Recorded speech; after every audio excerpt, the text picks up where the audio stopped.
தமிழ்நாடு முழுக்க எல்லா செலிபிரிட்டிஸ் பாருங்க, விவாகரத்து விவாகரத்து பாத்தீங்களா? எல்லாரும் எல்லா சினிமா பீப்புள் இன்னைக்கு அது எவ்வளவு வருஷம், 20 வருஷம் வாழ்ந்துட்டு விவாகரத்து. ஏன்னு தெரியல.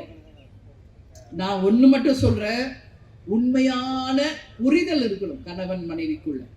ஈகோ இருக்கக்கூடாது, நீ பெருசா நான் பெருசா இருக்கக்கூடாது. புரிதல் இருக்கணும், அண்டர்ஸ்டாண்டிங் இருக்கணும், ஒருத்தருக்கு ஒருத்தர் விட்டு கொடுத்து வாழணும். அதான் வாழ்க்கை. நீ இன்னைக்கு இப்படியா நான் அப்படின்னா எப்படி அது குடும்பம் விளங்கும்? ஏன் இதெல்லாம் சொல்றேன்னா, அந்த புரிதல் இருக்கணும் கணவன் மனைவிக்குள்ள. அந்த புரிதல் இருந்தால் இந்த விவாகரத்து எல்லாம் தூசி மாதிரி.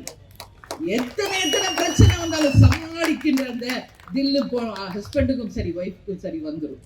அது இளைஞர்கள், பெண்கள், மாணவிகள் இதை என்னுடைய ஒரு அட்வைஸா நீங்க எடுத்துக்கணும்னு சொல்லி இந்த பொதுக்கூட்டத்தில் உங்ககிட்ட நான் சொல்றேன். அதே இன்னைக்கு ஈகோ இல்லாம நீங்க வாழுங்க. அந்த வாழ்க்கையை இனிமையானதை சொர்க்கமா இங்கே, அந்த சொர்க்கத்தை இங்கே நீங்க பார்க்கலாம். செத்த பிறகுதான் சொர்க்கம் பார்க்கணும்னு இல்லை. அந்த கணவன் மனைவிக்குள்ள அந்த புரிதல் இருந்தால் அந்த சொர்க்கம் இந்த பூமியிலேயே உங்க கண்ணுக்கு தெரியும். செய்திகளை உடனுக்குடனும் துல்லியமாகவும் தெரிந்து கொள்ள சப்ஸ்கிரைப் பண்ணுங்க.